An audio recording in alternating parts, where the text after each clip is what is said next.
My name's Phil Schrader. I'm the CEO of GumGum. If you're not familiar with what GumGum does, we work across the globe to help advertisers to truly reach and connect to their audiences in a digital-first world, but doing it in a way where it's not just finding them, but they're actually like captivating them through non-personal data, focusing on advanced contextual. So we'll talk a little bit about then how these marketers are looking at deepening their own connections with their consumers. And so first, I'll kick it each over to you to introduce yourself. Let's work from that way over. So let's go start with you there, Ryan, over. Yes, my name is Ryan Ostrom. I'm the Chief Marketing Officer for Jack in the Box and the Chief Digital Officer for Del Taco and Jack in the Box. So we're already getting hungry. Exactly. Love the tacos. Alicia, Criner, Global Head of Digital and Media for Galderma. We're an independent dermatology company, and our mission is to advance dermatology for every skin story. Salima, Eboo. I'm our America's leader for marketing technology, working with a number of different clients on how they can achieve their marketing vision through tech. Good morning. I'm Karuna, Rawal. I'm the Chief Revenue and Marketing Officer of Nature's Fynd, which is an alternative protein startup, which is a fungi-based, so not plants, not animals, but we're doing fungi-based alternatives with meatless and dairy-free foods. We're based in Chicago. Hey, good morning. My name is Greg Hall. I'm the Chief Marketing Officer of MoneyGram. It's an 80-year-old company that's going through a bit of a transformation we'll talk about here probably in a little bit. So happy to be here. Awesome. Well, good to be here with all of you. And I think as we were kicked off, it's all about trends. So I think everyone probably in here touches the ecosystem, right? You're either trying to reach a consumer or you're even a B2B person trying to stand out. So I think what I'd like to focus on, let's focus on MoneyGram, Jack in the Box, and Galderma. And let's talk about how creatively you've really started to try to immerse yourself a little bit closer to the consumer that you're targeting and stand out. So why don't we start with you first, Greg? Let's start Formula One. So you guys kicked off some pretty big news working with Formula One, which is pretty impressive. So I'd love to talk about, like for everyone, what made you kind of lean there and what was the overall strategy and how was that differentiated for maybe MoneyGram and how they've operated in the past? Yeah, no, thanks for the question. And it's really an exciting time. I'll preface it by giving a little bit of a background on MoneyGram that leads into why we did F1. You may or may not be familiar with MoneyGram. It's an 80-year-old company. It's a global remittance company, operates in 200 countries. Through our agent partners, we have 400,000 locations that are retail locations where traditionally if you wanted to send money to somebody internationally, you would go into, like here you can go to CVS, you can give them US dollars and send it to somebody in another country that can pick up in their local fiat currency. And for many, many years, that was the business. In the last 5 years, we've transitioned digitally tremendously. More than half of our transactions now are done digitally. And when I say that, for US people, think about Venmo, but for cross-border. Right, so everyone uses Venmo, not everyone uses MoneyGram unless you're international, but that's the simplest way to think about it. So now more and more are being done on phones or on our websites internationally, but people still don't think about that. And so a couple things happened in the last year. One is this transformation's happening, and we have a very robust product roadmap that's going to follow up and enhance beyond remittance. We also were acquired by a private equity firm that would like to sell us in a few years for a significant lift in valuation, right? And so the challenge was, how do you think big? How do you change perception of the brand? How do you generate awareness of these new capabilities?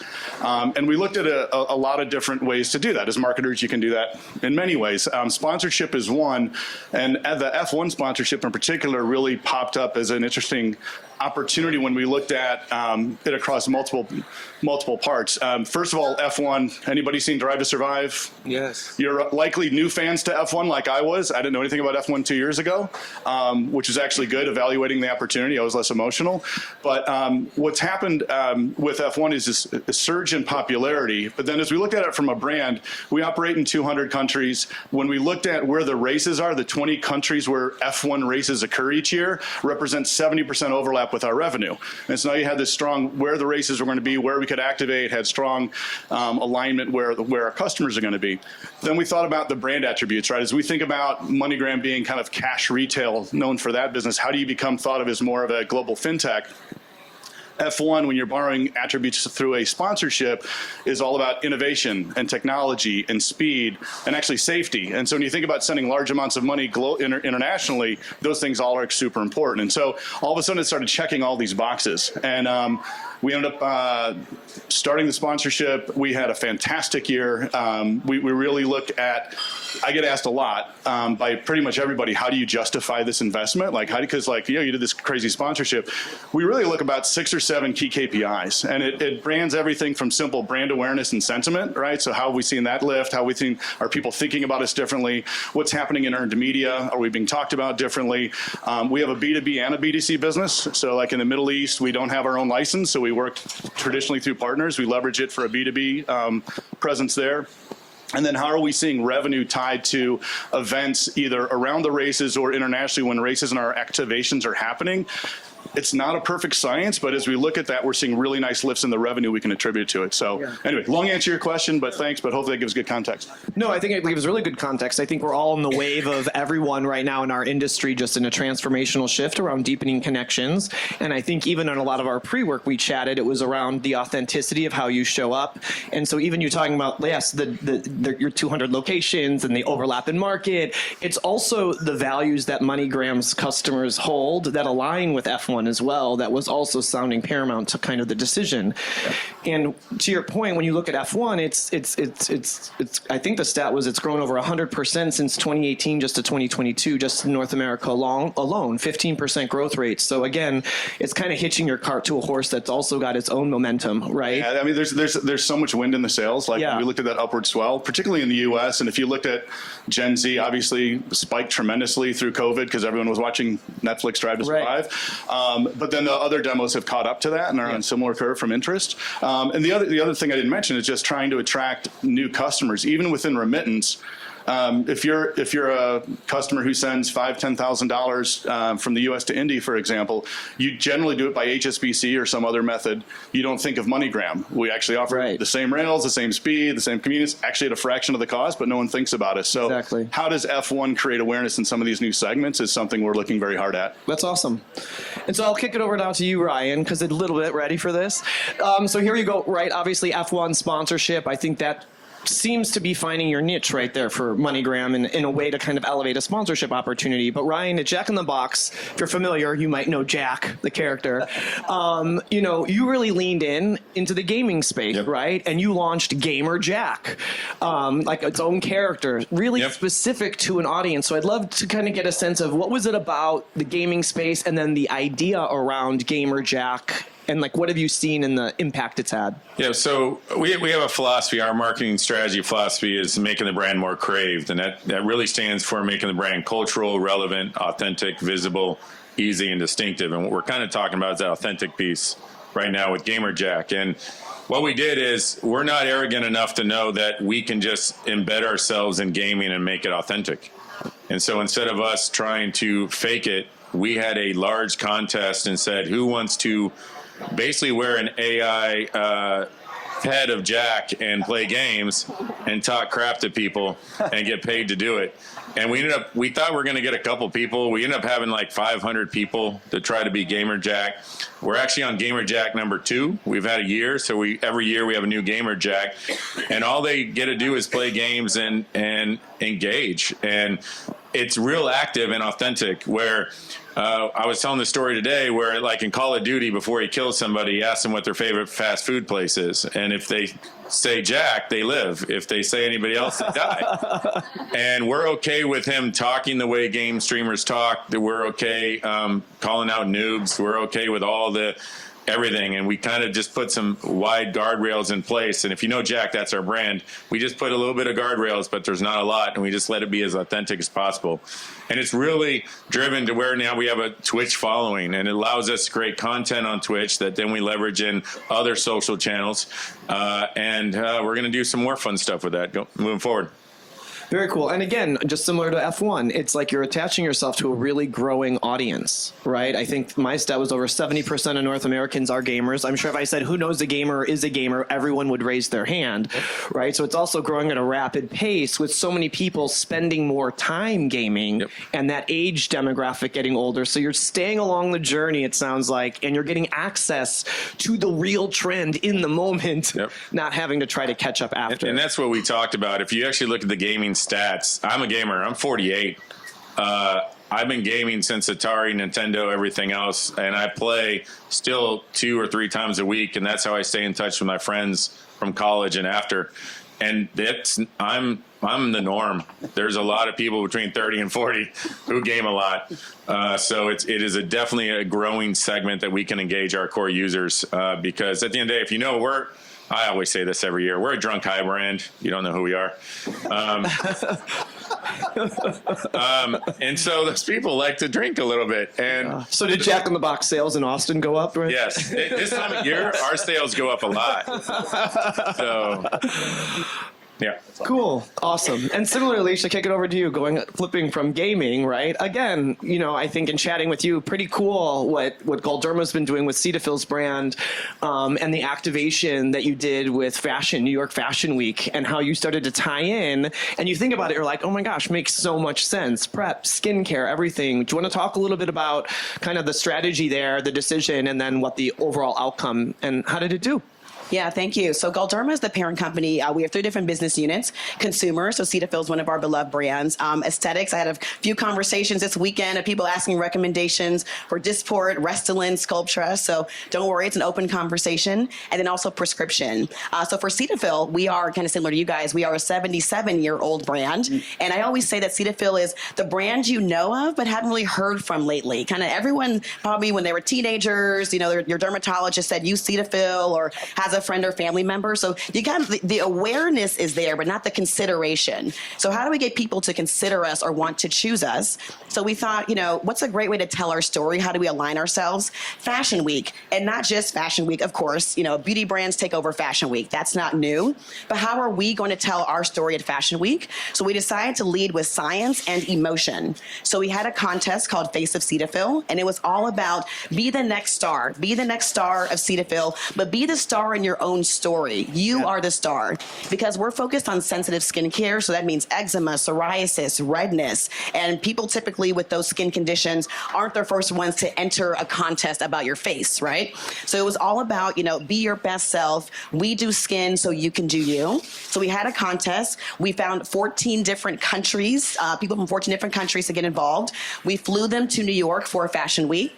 And then the activations that we had, we partnered with Alice and Olivia. We were the lead sponsor for skincare for Alice and Olivia. For those who don't know, we were kind of saying it's a mid-level kind of luxury brand. It's definitely aspirational, but accessible enough. I think that's the sweet spot for Cetaphil. But the way we told our story was not just a beauty brand at Fashion Week, but it was all about sensitive skin and fabrics. So we actually brought dermatologists to come to Fashion Week with us and tell the story about itchy fabrics, sensitive skin and fabrics, and how they all work together and connect together, how Cetaphil can protect your skin barrier when wearing these different fabrics. So to that point, again, I'm not quite, Gamer Jack, we weren't that popular, but we found that with the emotional side of it, people wanted to share our content. So it was no longer we're begging people to try to get a repost or a like. We found that the trend is that people really want to look like themselves. I mean, that's really what the trend and the data is saying. People are doing enhancements and treatments and products, but they really just want to look like their best self. So we really stuck on that, and then the intersection of skincare and fabrics together. And we saw earned media. I don't know if I can give the numbers here, but we saw earned media increase a lot during Fashion Week. And there's a chance for us to kind of say, we've earned the right to be here. We've proven that we can just be more than a beauty brand. We can provide solutions for our customers. Yeah, that's awesome. And I think the authenticity plays itself out in the earned media value you get. It's really saying I'm capturing the moment in a time that you're able to receive it and excited to share, post, and engage because it's at top of mind. And I think even what's interesting, I really love fashion a lot. And you think, gosh, this looks really great, but this is really itchy or this or that. And I don't think people talk enough about the opportunities of brands to showcase different parts of the brand's identity that could be valuable in different circumstances. And I think that comes at these moments that we just kind of talked about. While you're racing in those countries, there might be another need, or while you're gaming gaming, having someone there, joking, teasing, being there and having fun at an event that you love that's aspirational, but also seeing that there's opportunities for you to connect, with skincare and stuff. So that's really awesome. I think what I'd love to do is kick it over to Karuna, right? Nature's Fynd. Now, obviously very different. These are longer standing brands, larger brands that she's probably dreaming of the marketing budget one day. She's probably, I need that budget. But being just kind of an emerging brand, right? Like, how do you then really hone in and think about your own customer demand acquisition and unique marketing strategies to stand out? Yeah. And what would people at the stage of your business, I think, could learn from how you approach it?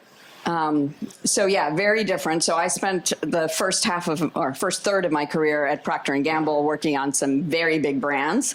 And then the second third, I guess, was Leo Burnett working on huge brands. And then I joined a startup as employee number 25 4 years ago to basically build a brand that did not exist. In fact, the company was not even called Nature's Fynd. So when I came in, my job was to figure out how to build something from nothing. And if you know the food and beverage industry, which I've been in for many, many years, that is not an easy task. And especially to get people to eat fungi, which is, creating a whole new category, right? So for us, I think, we are at that very, very early stage. And the most important thing for us is obviously building an audience, creating awareness and driving trial. I mean, those are my, number one and number two objectives. Unfortunately, I do not have the budget of any of the folks up here. I would love to have that. Yeah, right. So we've had to be super creative. So the thing that we've leaned into is really building our brand around our origin story. So our origin story is actually really fascinating. So our company was actually founded as a research project for NASA. So when NASA was looking for the kind of conditions that would need to be true for life to thrive outside of Earth, and they were trying to figure out, like, how do we learn about that? And that journey actually took them to a place on Earth called Yellowstone National Park. Anybody been to Yellowstone? Yeah, so it is one of the most unique ecosystems in the world. And it was there that our chief science officer, who was a graduate student, actually discovered this microbe of a fungi that turned out to be 50% protein, 30% fiber, has vitamins and minerals, and most important of all, is not a picky eater and has been thriving in the volcanic geysers of Yellowstone National Park.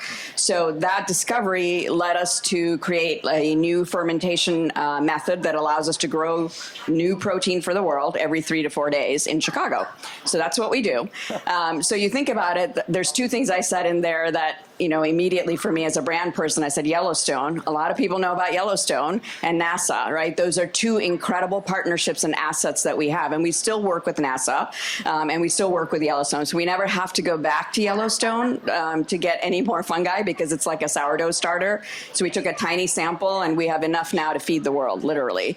Because it continues to grow. So we've done a bunch of partnerships leveraging Yellowstone and our partnership there, which allows us, again, to tap into their audience and start to build awareness. And our products are available in Yellowstone National Park. So we did a partnership where we allowed for our products to be sold within Yellowstone, which allows us to tell that story one more time.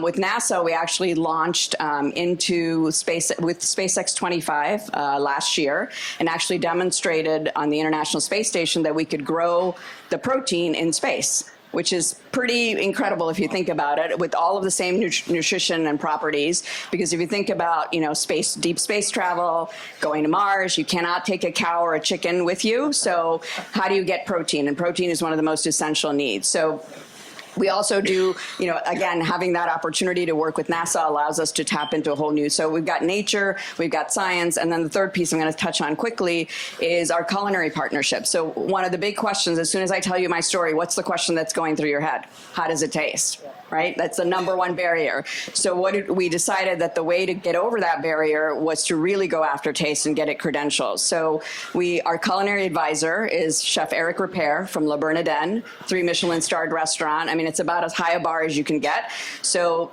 of course, as soon as I met him, I was like, can you put this on the menu? And he was like, okay. So we spent a lot of time working with him, and our products are actually on Le Bernardin's menu. So, and then since then, we've also signed with Chef Andrew Zimmern, who's done a lot of content for us and was on Good Morning America recently talking about our new yogurt. Again, we are a tiny brand. We don't have a budget, but those things allow us to start to really build awareness. We're also here at South by doing a lot of sampling, because sampling is my #1 marketing expense, because it is the most important investment I can make. So if you're interested in trying our products, go over to the Registrant Lounge. We're sampling all day today. So that's a tiny plug. But, you know, we have to rely on a whole lot of other assets and partnerships in order to build our audience. And it's been extremely successful. We're still tiny and with tiny budgets, but we're starting to build a lot of excitement. So Yeah, that's great. And I think it's interesting that you're tying and like hitching your cart to the things that people know, right? NASA, Yellowstone, but it also sounds like you have to really figure out the best way to also educate. Like you were able to give all of us a very good education lesson that like literally you don't have the option to maybe do, right? You know, at big, huge scale. So do you use those partners as well to not only, you know, help, you know, sell and make available and get them to taste and give it access, but are they also partners that help in the education element as well within that? Absolutely. So they're all, you know, part of our, you know, network to try to get the messaging out, because it is a complicated story. But once you hear it, people really lean in, and it creates a lot of interest and curiosity. So we are leveraging all of those partners. We also use a lot of micro-influencers to help tell our story. So that's a big part of our strategy. And then we spend a lot of time activating at events like this to make sure that we're communicating with consumers. Because what we find is, you know, again, the goal in marketing is always to create a story that someone wants to share, right? Like if we can do that, we can amplify even the small audience that we touch are sharing that story with many more people. And our story is something that a lot of people like to talk about. Right. So it ends up becoming something that we know is really important. You know, not everyone gets all the facts right because it is a complicated story, but at the same time, I think we pique people's curiosity, and we're about optimism and, you know, creating optimism for the world. So people naturally want to learn more. So that's really what the areas that we're kind of focused on. Awesome. And so to build off of this from now, we've talked about, which I think hopefully everyone here is like really fascinating. You got someone going into gaming. We're doing it Fashion Week. We've got NASA and Yellowstone creating food for us, right? We're at Formula One. We're doing all of these amazing, unique ways or bringing them to market. How do we start to, you know, really understand our customer, know that we're really like hitting that connection point? And how do we start to look at like the data and the analytics maybe around what those results are, right? So for example, Ryan, like now you have, you know, your Gamer Jack. How do you measure or track or see that this is working, not working, you know, and how do you stay up to date on that? And what data or what do you use for that? You just threw me for a loop. How to measure things.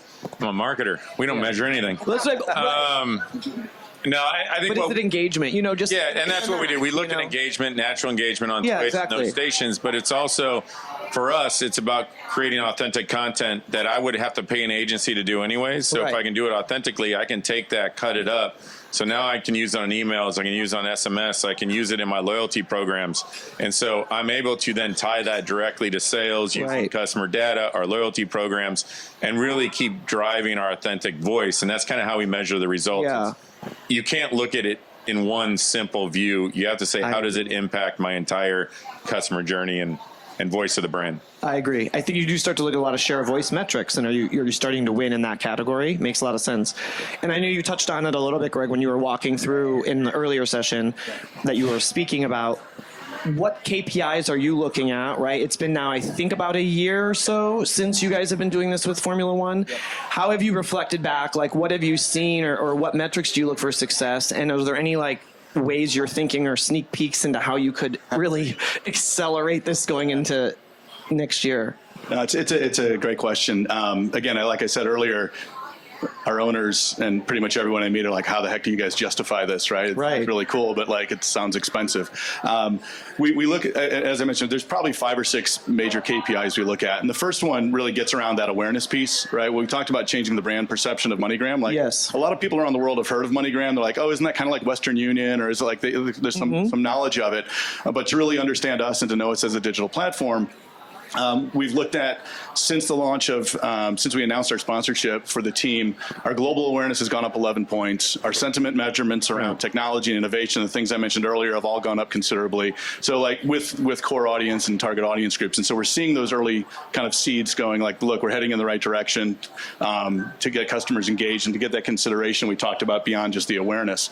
The other things we look at are earned media. And we talked about earned media a second ago, and you couldn't quote your number. I'm going to quote ours. Ours was up 130% year over year from in the first year from when we started. Sydney Schoolfield, who runs global PR for us, is out in the audience. Good job, Sydney. But no, and it was the earned media and the quantity of it was the quality of it for us, because when we were MoneyGram and we were a public company, you would get a quarterly news, piece on our earnings release, and that was pretty much all we got. After we announced this, the articles started coming into Adweek, Forbes, Bloomberg, Reuters, and it was all about MoneyGram and F1 and what's happening. And one of the cool things about an F1 sponsorship relative to some of the others is this cut-through nature it has. Like, it really, when we announced it, there was this, what the heck did MoneyGram just do? And that's exactly what we wanted, right? Like, we needed to break out and break through. If we had been the front of a soccer shirt, like, probably wouldn't have had as much cut through, but would have cost us the same amount, right? And so there's those types of elements that led to this.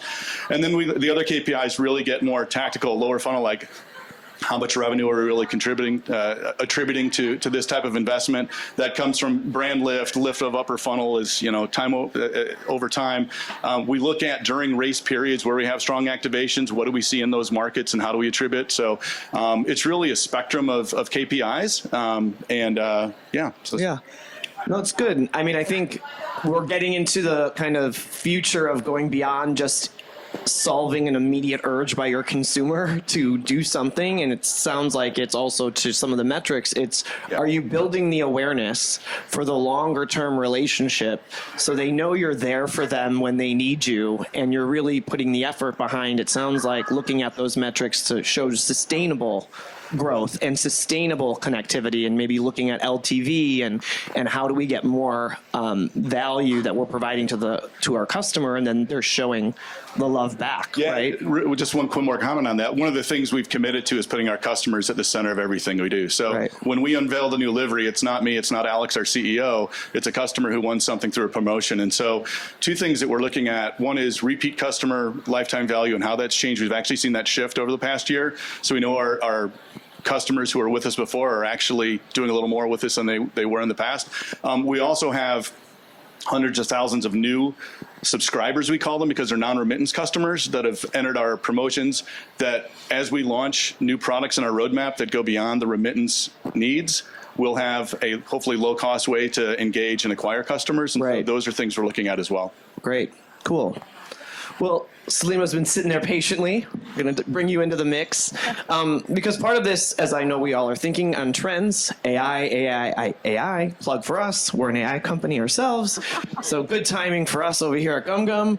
But obviously at Ernst & Young, working with various just industry experts, right, on AI and how they're affecting marketing strategies and what are the trends. Would love your perspective on what you're seeing and how you're seeing AI get more integrated into really a marketer's toolbox when they think about how they're building for the future. Yeah, absolutely. So I think we're doing a number of things, and we're seeing a number of things with AI. From an EY perspective, we're heavily investing in AI, and that's helping us deliver better client services. It's helping us deliver, faster, more for our clients as we think about marketing. It's also helping us build tools and solutions from a marketing standpoint. So, for example, we have an AI solution that reviews marketing materials as part of the review process. So you can catch brand guidelines, spelling mistakes, all those things that we know people are spending tons of time on, unfortunately. And so that we can get content out the door faster, right? So that's one example of where we are leveraging AI to help our clients be better, more effective marketers. I think from a trend standpoint, I see the trends in kind of three key areas. One, in terms of creative, how are we generating more creative to let our creatives do more of those value add activities, right? I'm working with a client right now that's got 6,000 SKUs, and we're re-platforming their website. And so one of the things we're looking for AI to do is write product descriptions, right? Previously, that would be a copywriter doing that. But we want our copywriters to be writing the new messaging, the new site, the more exciting things, right? So can we leverage AI to do maybe some more of those mundane creative tasks that I think we were spending a lot of time doing? So I see in the creative space, a lot more focus on more creation, more inspiration, more value add. In the content space, from a production standpoint, we're using AI, again, to get content out more quickly, right? Can we translate content more quickly? Can we replicate content more quickly? Can we create one image and have it created for the 10 breakpoints that we need more quickly, right? So being able to create much more content at speed so that we really, and this is the third trend, take all those insights and map it to that volume of content, right? So really, how do we get to hyper-personalization? How can AI get us there, not only from having the content at our fingertips at speed, but also having the data there so that we can understand what really is that next best action, what really is that next best engagement, so that we can give our customers the experience that they're really expecting and want, and that we want as a brand for them to engage with. Yeah, we see the same thing. I mean, at GumGum, for us, we're advanced contextual, so we're providing insight and data, like what's happening in a digital environment. And the brands are just like really thirsty, and rightfully so, for that data to understand, hey, what's happening at this moment when they're watching this video or reading this web page, to influence the creative to then apply tone and message and color and really personalize, in quotes, without the need for IDs, but in a real-time moment to show that you're really thinking and thoughtful around what their mindset is, right? And so we're seeing a lot of that same trend happen too. So it's interesting because I think that's pretty consistent. And I'll kick this over to Alicia now, because I think Galderma just overall has done a lot in just like leveraging AI. I used to something really earlier interesting, which was, people want to be comfortable and they're proud to be in their own skin. They want to share it. And you've recently used and utilized AI to really help with a tool I'll let you talk about, and how, some of your consumers or customers can actually use AI to help them in navigating their own journey. So do you want to talk a little bit about that? Yeah, we were just quickly on the side saying, oh my gosh, PDPs. That used to be me in my e-commerce world in the back writing all these, PDPs, and we're talking about our teams, their involvement in that.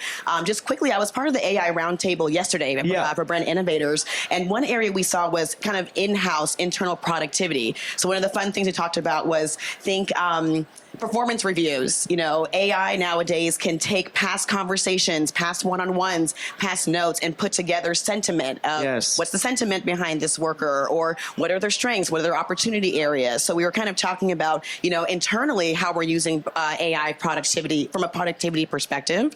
At Galderma, like I mentioned, we have 3 different business units, and for our aesthetic business unit, we have a tool called Face by Galderma. It's more in the B2B side. Yeah. So essentially, it's an augmented reality AI tool when you go to get your appointment and say, I'm thinking about refreshing my skin, refreshing my look. You can sit with your dermatologist or your physician, and they can say, okay, we're going to add some structure here for your jawline, or we're going to sculpt your cheeks, or we're going to work on some of your frown lines or your glabella areas as well. Learning the biz, learning the industry terms. And what we find is that, we talked about that yesterday as well. It's not that AI is going to replace all of us, maybe some of us, but not all of us. It's humans who are using AI are absolutely going to replace those who don't. So that's our pitch into the physicians and the dermatologists of course, people come to you because they trust you. You're a known plastic, a known injector, but they really do need to get that reassurance of you're not just marking up a piece of paper or marking up a picture, a static image. They really want to see real time what the results would look like before and after, and have adjustments over time. So that's how we're using AI from a B2B perspective. And I had some great feedback from a customer and audience member here of, they said, I didn't know anything about that. My doctor doesn't use that. So that's the other piece we're overcoming is how do we make it not another app? another Right. tool, another Right. thing for them to do in a 15-minute consultation. So how do we empower the customer and the patient to go and say, I want to see what this looks like. Like, I want to see the before and afters, and I want to spend time with it. So do we put it in the lobby, in the waiting area? Do we empower the customer there? So we're definitely doing some things in the AI space. I would say that we still have a ways to go on the customer and on the B2B physician side. Yeah.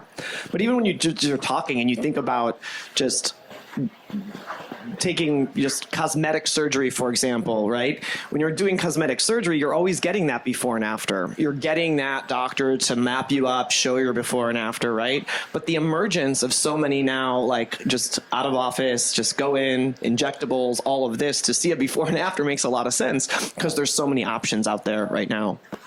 So really interesting.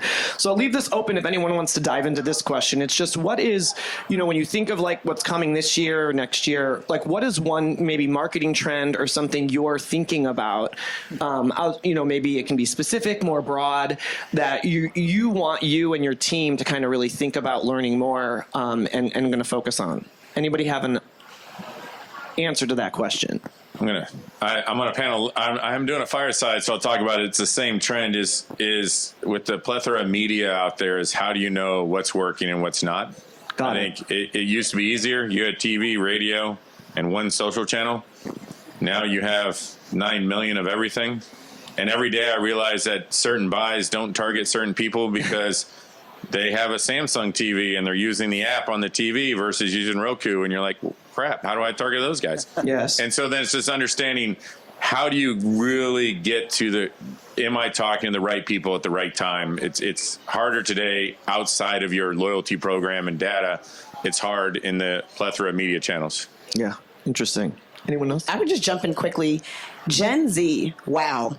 You have to mean what you say. They will hold you accountable in ways that I don't think customers have done in the past. So, some people can say it's authenticity. Some people can say it's culture, whatever word you want to use. So I know, like, for instance, with Cetaphil, like I said, we're known for sensitive skincare, but you have to do more than just that. You have to stand for more than just your product. I always say we're shifting from being product brands to love brands, but why would someone love a brand? So I think that's the journey that we're also on, and that's really the trend that Gen Z is holding everyone accountable for, and they are very loud and specific about that. Yeah, well, I agree. I mean, at GumGum, we're 600 people now, we're mainly Gen Z, and so even as a leader, you're holding to accountability that your teams are holding you to, let alone all of Gen Z as consumers to the products that they're carrying. They're holding you to the values, to the authenticity, and the expectation. So that makes, and yeah, it's forcing us to, I think, rethink how then your investment in the appropriate creatives or messaging or marketing strategies are taking into account how they're going to feel and how you're really meeting them where they are at. So I see that. Couldn't live it more, actually, with our clients, but also internally. Anybody else? Yeah, just building on that same point. So I have a funny story because when I first joined the brand, the first thing we did was consumer research. And I've done consumer research for many, many years across many brands. And I've never had a moderator come in and say, are you sure you want to describe this? Because I think the minute you say the word fungi, everyone in the room is going to shut down and you're not going to get anything. And I said, well, if that's going to happen, I better know now before I go spend millions of dollars trying to build a brand, right? So, but interesting, I think back to your point about, we really decided that if we're going to build this brand, and obviously Gen Z is a big part of our audience as well, we have to be very transparent and authentic. So we're not, I've had lots of people say to me, are you sure you want to say this? Or even our board question, like, why would you put fungi on the packaging? Why are you being so, I'm like, what are we going to do? Like hide? We really need to say what this is, and then we're not going to be for everybody, and that's okay, and that's part of being a brand, an authentic brand, is you're not for everyone, and so we're going to let people select, but hiding it to me was just, it just kind of spoke to the old way things used to be done. It's like, don't put anything controversial out there, or don't have a point of view. And it's like, we're a brand with a point of view. Our point of view is climate crisis is here, and we can't afford to keep eating the way we've always eaten. And if we're going to fix the food system, we need a lot of solutions. By no means are we the only one, but we are one of many that people need to pay attention to if we're going to, have enough food and water for everybody. So it's sort of like, I think you have to be genuine to both your purpose, your values, and those values have to carry through, as a company. It's not just about putting a brand out there. And I think one of the unique things for me in this role has been actually starting with company values to build a brand. Usually, you handed a brand and you're like trying to figure out how to make it work in culture or make it work with purpose. And, I've been very fortunate here to be able to do it the way we would all like to do it, right? So it's an interesting challenge. What about you, Craig? Yeah, one thing I'd add, just with AI conversation, one thing we're leaning into, and it's really on the creative development and keeping our resource and our copywriters focused on the big message, but then leaning into AI to provide scale in versioning, right? So I mentioned we're in a lot of different countries, but even within a certain country, we have multiple diasporas. So like in the US, someone sending to Thailand versus Mexico versus Jamaica versus Ghana are very different. They have different needs. There's different ways to receive on the other end. And so how do you change that at scale has been a challenge for us for many years. And so some of these new tools are helping that now. Yeah. That's great. And we see a lot, before you go, Salima, on similarly across all of it, it's just the trending elements, like the pockets of pop culture moments that happen like a micro, right, immediately, and how do you capitalize on it? Like we constantly are working with our brands, it's like they're aligning with, football content. And then all of a sudden there's Taylor Swift. And like, now how is that part of the strategy? And how do we execute and capitalize on that right now? And that then affects immediate creative changes and rallying behind new creative and all of those things. So I think for us, Quick shout out, I'll be giving a fireside chat on that topic at 12:15 on the patio. There was that softball that she just hit out of the park. Yeah, exactly. But right, it's how do you get to that point where it's a conversation that you're in now, which makes a lot of sense, right? And so sorry, Salima, you were going to add to that. No, I was just going to add to your comment around technology. I think technology in this space is phenomenal, right? As a technologist, it's also my thing, but I think it can also be overwhelming, right? I literally blink and there is a new platform out there doing a new niche thing, and I blink again and there's another one. And I have clients ask me about, hundreds of platforms on a weekly basis. So the only thing that I would say is that a lot of them are incredibly helpful. A lot of them are incredibly useful and can really get you to where you need from a marketing perspective. But be thoughtful about it. You don't need all of them, right? And I think you can achieve, if you go back to I think it's Jack's point on, what are you trying to achieve? What are you trying to measure? How are you trying to engage? I think you can get to the right technology tool set. I see, I call them Frankenstein platforms all the time of like, oh, we added this and we added that and this was cool and that was cool. And I was like, yeah, it's all fantastic. But is it really getting you to where you need from a marketing perspective? And silence. Yeah. Ryan. I'd like to build all that and just say, I think the role of the marketer is evolving. I think it used to just be marketing, then e-commerce and digital slid in, and now tech is sliding in. Yes. And every marketer in the room needs to understand how all new technology is going to make the job easier while also making it somewhat challenging as well to pick the right technology, invest in the right solution to reach the guest. And the role just keeps evolving for every marketer in the room. Yeah. Can I add one more point? Absolutely. Marketers, we love to talk. To your point about, Gamer Jack with the guardrails, because our company, we live between kind of beauty, which is more fun, pharma, very regulated. We kind of live in the middle. I really encourage you all. We are the trendsetters in our organizations. I mean, marketing, digital folks, we are, kind of the cool kids on campus, but also we drive the brands, we drive the conversations. So I want to encourage everyone, really partner with your decision makers, like your finance team, your legal team, invite them to be part of that trend setting in the company. I had another roundtable earlier, and I recommended them what I do at our company. I formed a TikTok squad because one, it sounds cool, and two, that way, if a Taylor Swift or insert celebrity name, legally approved celebrity name, posts about us, I cannot wait 2 weeks for approval to repost this. So are we willing to take the risk? Have we established what the risk could even be? Is it a fine? Is it just, maybe bad PR? We have a rule of just, we try to get as many cease and desist as possible. Yes. I'm going to bring you to my next. Welcome to Jack in a Box. My next legal meeting, but essentially I formed a TikTok squad and it has legal finance on that. So immediately it's within the hour, within minutes of TikTok squad activates. Are we willing to act on this quickly? And then they are actually now coming to me. I actually had my legal team member come to me of, I'm seeing this. Is this something we should be doing? Exactly. So we actually are the trendsetters internally, and that will get us to help our brands be more quick and responsive and engage with the trends. Yes, and I know we're at time, so we're going to wrap up. Or do you want? Oh, perfect. So before we go on the questions, I would want to call out Ryan. You said something interesting as we think about it, as we approach it too, and I think you might see similar. On the element you said, like now tech is involved. I think it's also at least how GumGum looks at our technology is, yes, we're B2B, right? We want to work with all of you as brands, like you're our customers, but we need to think like B2C. We need to think like B2C so that the tool you're using is ultimately the catalyst and the conduit to the consumer, right? And I think that's going to be important as technology, creative, and all of this comes together, to your point, Ryan and Alicia, on just the marketer's role evolving. It's going to require the tech partners to also lean in and start to think like the consumer on the other side of that. But yes, let's go for some questions. Hi, I'm Dan, formerly Activision Blizzard, Tinder, and Reebok, now a consultant. Yeah, Call of Duty League, man. Yeah, Call of Duty. I think of brands up here, Ryan, you're high, tastes good. I think of Alicia, it's my skin is sensitive, I need to clean it. And Karuna, for you, at the consideration phase at least, our attention spans are maybe shorter than they've ever been. So how do you condense complex things like fungi into bite-sized moments that people can comprehend and understand now that, again, there are a million platforms that are all seemingly prioritizing short form? Yep, it's a great question. It's an ongoing challenge, to be sure, because we do have a complicated story, but it really boils down to delicious foods that nourish people and the planet. That's literally what we talk about, and that's the message, right? And it has to be delicious because, we've learned over and over again, taste always trumps health and sustainability, but it's taste, health, sustainability. And a lot of the brands in the space, I think, have gone very heavy on the sustainability piece, and consumers just aren't at a place where they're making a decision based on that.